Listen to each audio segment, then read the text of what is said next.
Կին Պողոսյան, այս գագաթնաժողովը ինչ կտա Հայաստանին։ Մի շարք եվրոպացի պաշտոնյաներ են այցելել Հայաստան, շատ կարևոր հայտարարություններ են արել, մանավանդ Մակրոնի հայտարարությունը ընդգծենք, որ ասում էր 8 տարի առաջ մենք Հայաստան չէինք գա, սակայն քանի որ մտածում էինք արդեն Հայաստանը Ռուսաստանի մի մաս է, բայց արդեն հանգիստ կարող են գալ։ Ինձ մոտ տպավորություն է, որ այս պաշտոնյաները պարզապես եկել են իրենց, այսպես ասած, նախընտրական ժեստը անեն Հայաստանի Հանրապետությունում ընտրություններից առաջ։ Ինչ կտա Հայաստանի Հանրապետության քաղաքացուն, ճիշտն ասած, եթե ոչինչ չտա, արդեն իսկ լավ է, սակայն ես մտածում եմ, որ Հայաստանի քաղաքացու համար նաև կլինեն բավականին լուրջ խնդիրներ, եւ այս քաղաքականությունը մեզ տանելու է նրան, որ խոսելով եվրոպական արժեքներից, խոսելով խոսքի ազատությունից, մենք հայտնվել ենք եւ շարունակելու ենք նախընտրական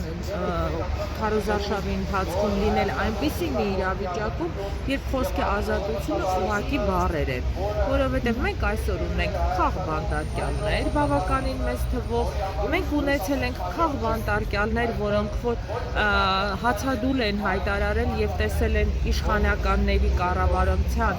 գրավորական դիրքորոշումը, մենք այսօր ունենք գերիներ Ադրբեջանում, սակայն այստեղ խոսում են մի քանի մետր են կողմ եվրոպական արժեքներից չեն կարող լինել եվրոպական արժեքներ, երբ որ կան քաղբանտարկյալներ, խոշտանգման ենթարկվող լրագրողներ, բերթերում քաղբանտարկյալների խոշտանգումներ, հենց հացադուլը դա խոշտանգման ձև է եւ հացադուլ հայտարարած մեր հայրենասեր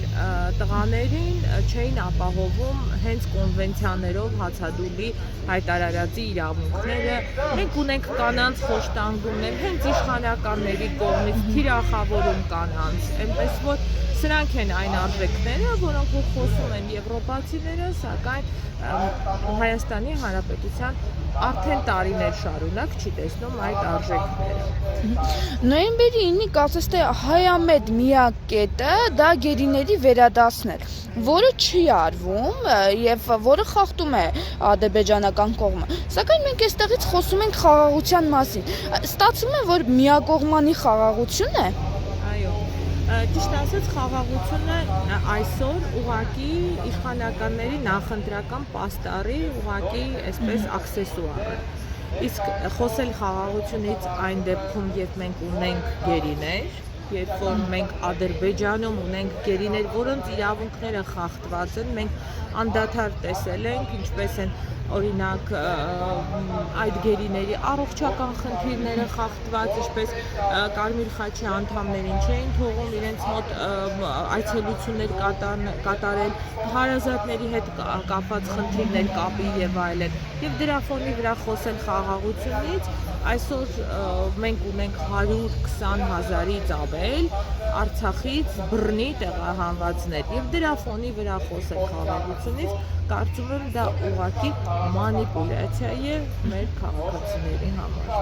ԵԿՀ գագաթնաժողովին զուգահեռ մենք տեսնում ենք, թե Ռուսաստանից ինչ կոշտ արձագանքներ են գալիս այս